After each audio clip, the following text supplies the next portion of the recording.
नमस्कार दर्शक बंधु आपण को आम चैनल को स्वागत। आज भिडियोटी समस्त तुला राशि व्यक्ति विशेष मानक पई बहुत गुरुत्वपूर्ण रही। कहीं गुरुत्वपूर्ण रही आपण भिडियोटी को शेष पर्यंत देखिले निश्चित भाव में जानीपारे। से आपण आपणकर व्यस्त समय मध्यरु मात्र 10 मिनिट समय आपण निज पई दियंतु एवं भिडियोटी को शेष पर्यंत देखंतु एही रथ यात्रा दिन बुध आसिबे आपणकर भाग्यर गृह को जेउठारे गुरुंक सहित रही समभाव बनाइबे एवं आपणक भाग्यर गृह रे बुध एवं गुरु दुईटी शुभ ग्रहंकर उपस्थिति आपणक भाग्य को चमकाइबा को जाउछि। आपणकर दुख सरीब एवं सुख फेरिबा को जाउछि।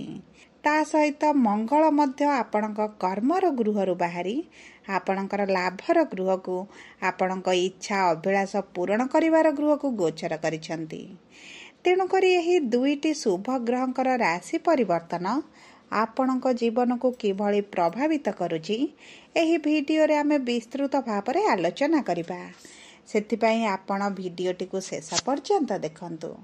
एबे चलंतु कार्यक्रमटी को आगको बढ़ाइबा।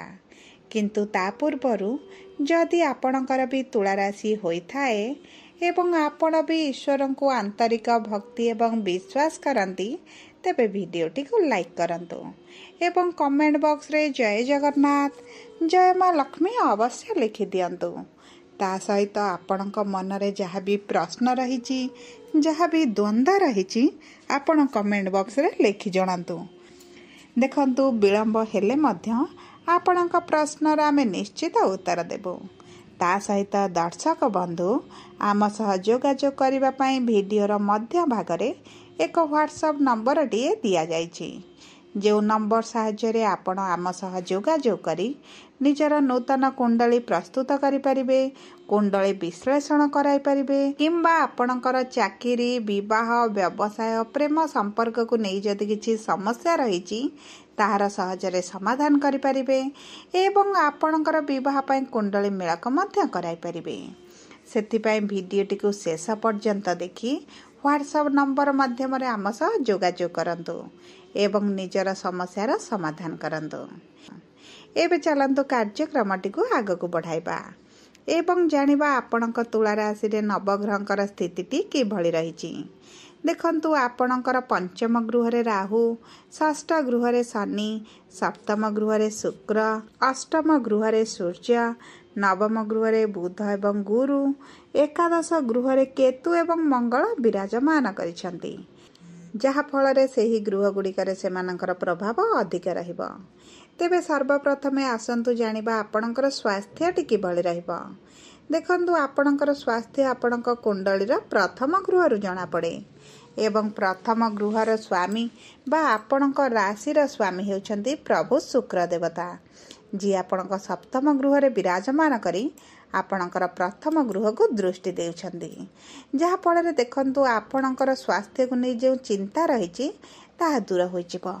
किंतु आपणकर शनि जेहेतु रोग ऋण रिपुर गृह रे अछंती आपणकर गोड़ आंठू गंठी एही भली किछिटा समस्या आपण देखि पारंती। गोड़ रे बिंधा हेबा, आंठू गंठी दरज पीड़ा जंत्रणा हेबा एही भली छोट छोट समस्या आपणक जीवन रे देखा दे पारे।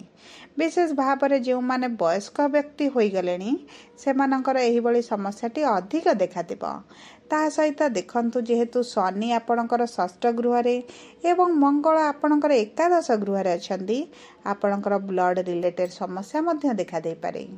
जेपरिक बीपी डायबिटीज कोलेस्ट्रॉल भली छोट छोट समस्या आपणकर बढ़िबार मध्य संभावना अछि। सेथिप्रति आपण टिके दृष्टि दियंतु। जदि आमे आपणकर शिक्षा को देखिबा तेबे शिक्षार गृह रे राहु विराजमान होइछंती एवं गुरुंकर दृष्टि मध्य आपणकर शिक्षार गृह को रहुछि।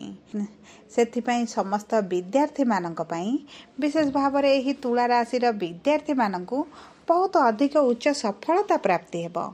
ଆପଣଙ୍କର ଶିକ୍ଷାରେ ଆପଣଙ୍କ ପରିଶ୍ରମ ଅନୁପାତରେ ଫଳ ମିଳିବ ଏବଂ ଆପଣ ଯଦି ଏହି ସମୟ ମଧ୍ୟରେ ଇଣ୍ଟରଭ୍ୟୁ ଏଣ୍ଟ୍ରାନ୍ସ କିମ୍ବା ଯେକୌଣସି ପରୀକ୍ଷା ଦିଅନ୍ତି ଆପଣ କୃତକାର୍ଯ୍ୟ ହେବେ। କିନ୍ତୁ ସବୁପରେ ମନେ ରଖନ୍ତୁ ଆପଣଙ୍କ ଶିକ୍ଷାର ଗୃହରେ ରାହୁ ବିରାଜମାନ ଅଛନ୍ତି, ଯାହାଫଳରେ ଆପଣଙ୍କର ପାଠ ଠାରୁ ମନ ଦୂରକୁ ଯାଇପାରେ। ଆପଣଙ୍କର ଅନ୍ୟ ଦିଗ ପ୍ରତି ଆଗ୍ରହ ବଢ଼ିପାରେ, ଯେଉଁ କାରଣରୁ ଆପଣଙ୍କର ଶିକ୍ଷାରେ ମଧ୍ୟ ଆପଣ କିଛିଟା ଅବହେଳା ଅନୁଭବ କରିପାରନ୍ତି। ସେଥିପାଇଁ ଆପଣ ଯଦି ଶିକ୍ଷାରେ ଅଧିକ ମନ ଦିଅନ୍ତି ଆପଣଙ୍କ ପାଇଁ ବହୁତ ଅଧିକ ଶୁଭଦାୟକ ରହିବ। ଯଦି ଆମେ ଆପଣଙ୍କ ପ୍ରେମ ସମ୍ପର୍କକୁ ଦେଖିବା, ତେବେ ଏବେ ଯେଉଁ ଛୋଟ କଥାରେ ମନମାଳିନ୍ୟ ମତଭେଦ ଝଗଡ଼ା ଚାଲିଛି ତାହା ଦୂର ହୋଇଯିବ। ଯଦି ଆପଣଙ୍କ ସମ୍ପର୍କରେ ଆଗରୁ ଦୂରତା ବଢ଼ିଯାଇଥିଲା ତାହା ମଧ୍ୟ ଆପଣଙ୍କର ବଦଳିଯିବ। ଆପଣଙ୍କ ସମ୍ପର୍କରେ ନିକଟତରତା ବଢ଼ିବ। ଉଭୟ ଏକତ୍ର ସମୟ ଅତିବାହିତ କରିବେ। ଉଭୟଙ୍କୁ ବୁଝିବା ଆରମ୍ଭ କରିବେ, ନିଷ୍ପତ୍ତିକୁ ସମ୍ମାନ ଦେବା ଆରମ୍ଭ କରିବେ ଏବଂ ଉଭୟଙ୍କ ମଧ୍ୟରେ ପ୍ରେମର ଭାବନା ମଧ୍ୟ ବୃଦ୍ଧି ଘଟିବ। ସମ୍ପର୍କରେ ମଧୁରତା ଆସିବା ସହିତ ଆପଣଙ୍କ ମନଟି ଖୁସି ରହିବ।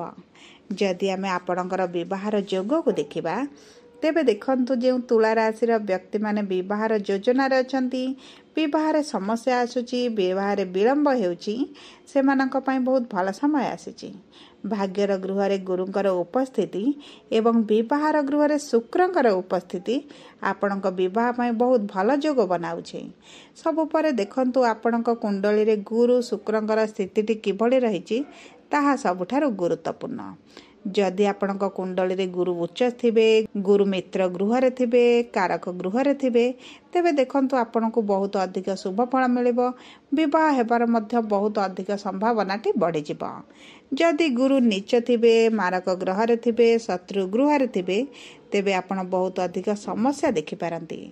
ଆପଣଙ୍କ ବିବାହରେ ବିଳମ୍ବ ମଧ୍ୟ ହୋଇପାରେ। ସେଥିପାଇଁ ଥରେ ଆପଣ କୁଣ୍ଡଳୀକୁ ବିଶ୍ଳେଷଣ କରାଇ ନିଅନ୍ତୁ, ଆପଣଙ୍କ ପାଇଁ ଭଲ ରହିବ। ଯଦି ଆମେ ଆପଣଙ୍କର ବୈବାହିକ ସମ୍ପର୍କକୁ ଦେଖିବା, ତେବେ ସମ୍ପର୍କରେ ମଧୁରତା ଫେରିବ, ସମ୍ପର୍କରେ ନିକଟତରତା ଆସିବ। ଆପଣଙ୍କ ସାଥୀଙ୍କର ଆପଣଙ୍କ ପ୍ରତି ପ୍ରେମର ଭାବନା ବୃଦ୍ଧି ପାଇବ। ଦେଖନ୍ତୁ ଶୁକ୍ର ହେଉଛନ୍ତି ଗୋଟେ ଶୁଭ ଗ୍ରହ। ଆପଣଙ୍କ ସାଥୀଙ୍କର ଆପଣଙ୍କ ପ୍ରତି ପ୍ରେମର ଭାବନା ବଢ଼ିବ। ଉଭୟ ଏକତ୍ର ସମୟ ଅତିବାହିତ କରିବେ ଏବଂ ଉଭୟ କୌଣସି ଏକ ସ୍ଥାନକୁ ବୁଲିବାକୁ ମଧ୍ୟ ଯାଇପାରନ୍ତି। ଆପଣଙ୍କ ସାଥୀଙ୍କ ତରଫରୁ ଆପଣଙ୍କୁ କିଛି ଗିଫ୍ଟ ମଧ୍ୟ ମିଳିପାରେ। ଦେଖନ୍ତୁ ଦାମ୍ପତ୍ୟ ଜୀବନରେ କୌଣସି ବି ଅସୁବିଧା ହେବା ଦେଖାଯିବ ନାହିଁ। ଯଦି ବି ପୂର୍ବରୁ କିଛି ଅସୁବିଧା ଚାଲିଥିଲା, ଛୋଟ ଛୋଟ କଥାକୁ ନେଇ ମନମାଳିନ୍ୟ ମତଭେଦ ଦେଖାଯାଉଥିଲା, ତାହା ମଧ୍ୟ ଦୂର ହୋଇଯିବ। ଯଦି ଆପଣଙ୍କର ସାଥୀ କୌଣସି ପାର୍ଟନରସିପ୍ ବିଜନେସ୍ କରୁଥିଲେ, ସେଥିରେ ମଧ୍ୟ ତାଙ୍କୁ ପ୍ରଚୁର ଲାଭ ମିଳିବ ଏବଂ ତାଙ୍କ ବିଜନେସ୍ରେ ଭଲ ଉନ୍ନତି ହେବ ଏବଂ ସଫଳତା ମିଳିବା ଆରମ୍ଭ ହେବ। ଯଦି ଆମେ ଆପଣଙ୍କ କର୍ମକ୍ଷେତ୍ରକୁ ଦେଖିବା, ତେବେ କର୍ମର ଗୃହରୁ ମଙ୍ଗଳ ଆପଣଙ୍କର ଲାଭର ଗୃହକୁ ଗୋଚର କରୁଛନ୍ତି ଏବଂ ଲାଭର ଗୃହରେ ବିରାଜମାନ କରି ଆପଣଙ୍କର ଲାଭକୁ ବୃଦ୍ଧି କରିବେ। ଦେଖନ୍ତୁ କର୍ମକ୍ଷେତ୍ରରେ ଆପଣଙ୍କର ଯେକୌଣସି ପରିବର୍ତ୍ତନ ହେବ ଆପଣଙ୍କ ପାଇଁ ଲାଭଦାୟକ ରହିବ। ଆପଣଙ୍କ କର୍ମକ୍ଷେତ୍ରରେ ସଫଳତା ମିଳିବ, ସମ୍ମାନିତ କରାଯାଇପାରେ, ଆପଣଙ୍କ ପୋଷ୍ଟରେ ପରିବର୍ତ୍ତନ ହୋଇପାରେ, ଆପଣଙ୍କର ଟ୍ରାନ୍ସଫର ହୋଇପାରେ କିମ୍ବା ଦେଖନ୍ତୁ ଯେକୌଣସି ଏକ ପରିବର୍ତ୍ତନ ନିଶ୍ଚିତ ଘଟିବ ଏବଂ ଏହି ପରିବର୍ତ୍ତନ ଆପଣଙ୍କ ଭବିଷ୍ୟତ ପାଇଁ ବହୁତ ଭଲ ରହିବ। ଯଦି ଆପଣ ବ୍ୟବସାୟ କରୁଛନ୍ତି, ଆପଣଙ୍କ ବ୍ୟବସାୟରେ ଲାଭ ମଧ୍ୟ ବୃଦ୍ଧି ଘଟିବ। ଆପଣଙ୍କ ପରିଶ୍ରମ ଅନୁପାତରେ ଆପଣଙ୍କ ମନ ଅନୁଯାୟୀ ଅଧିକ ଲାଭ ହେବ। ଆପଣ ସନ୍ତୁଷ୍ଟି ଅନୁଭବ କରିବେ। ଯଦି ବି ଆପଣଙ୍କର ମାନ୍ଦା ପରିସ୍ଥିତି ଚାଲିଥିଲା, ଆୟ କମି ଯାଇଥିଲା, ତେବେ ଆପଣଙ୍କର ଏହିସବୁ ସମସ୍ୟା ଦୂର ହୋଇଯିବ।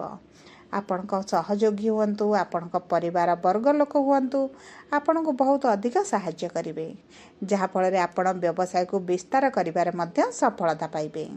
ଦେଖନ୍ତୁ ମୋଟାମୋଟି ଭାବେ ଦେଖିବାକୁ ଗଲେ ଆପଣଙ୍କ କର୍ମକ୍ଷେତ୍ର ପାଇଁ ବହୁତ ଭଲ ରହିଛି, କିନ୍ତୁ ଆପଣଙ୍କର ସ୍ୱାସ୍ଥ୍ୟରେ ଏବଂ ଆପଣଙ୍କ ଶିକ୍ଷାରେ ଭଲ ଉନ୍ନତି ଆଣିବା ପାଇଁ ଆପଣ ପ୍ରତିଦିନ ଶୁକ୍ରଙ୍କର ବୀଜ ମନ୍ତ୍ର ଜପ କରନ୍ତୁ ଏବଂ ତାହା ସହିତ ସୂର୍ଯ୍ୟଙ୍କୁ ଜଳ ଅର୍ପଣ କରନ୍ତୁ, ପକ୍ଷୀଙ୍କୁ କିଛି ଖାଦ୍ୟ ଦିଅନ୍ତୁ। ଯଦି ସମ୍ଭବ ହୁଏ ଆପଣ ଗାଈଙ୍କୁ କିଛି ଚାରା ଦିଅନ୍ତୁ। ଏହା ଆପଣଙ୍କୁ ବହୁତ ଅଧିକ ଶୁଭ ଫଳ ପ୍ରଦାନ କରିବ। ଯଦି ଆପଣଙ୍କର ତୁଳା ରାଶି ହୋଇଥାଏ, ଭିଡ଼ିଓଟି କିଭଳି ଲାଗିଲା କମେଣ୍ଟ ବକ୍ସରେ ଲେଖି ଜଣାନ୍ତୁ। ଯଦି ଆପଣଙ୍କ ପ୍ରିୟଜନଙ୍କର ତୁଳା ରାଶି ହୋଇଥାଏ, ଭିଡ଼ିଓଟି ତାଙ୍କ ସହ ସେୟାର କରନ୍ତୁ। ଯଦି ପ୍ରଥମ ଥର ଆମ ଚ୍ୟାନେଲକୁ ଆସିଛନ୍ତି, ଚ୍ୟାନେଲଟିକୁ ସବସ୍କ୍ରାଇବ୍ କରନ୍ତୁ। ପାଖରେ ଥିବା ବେଲ୍ ଆଇକନକୁ ପ୍ରେସ୍ କରନ୍ତୁ। ଧନ୍ୟବାଦ।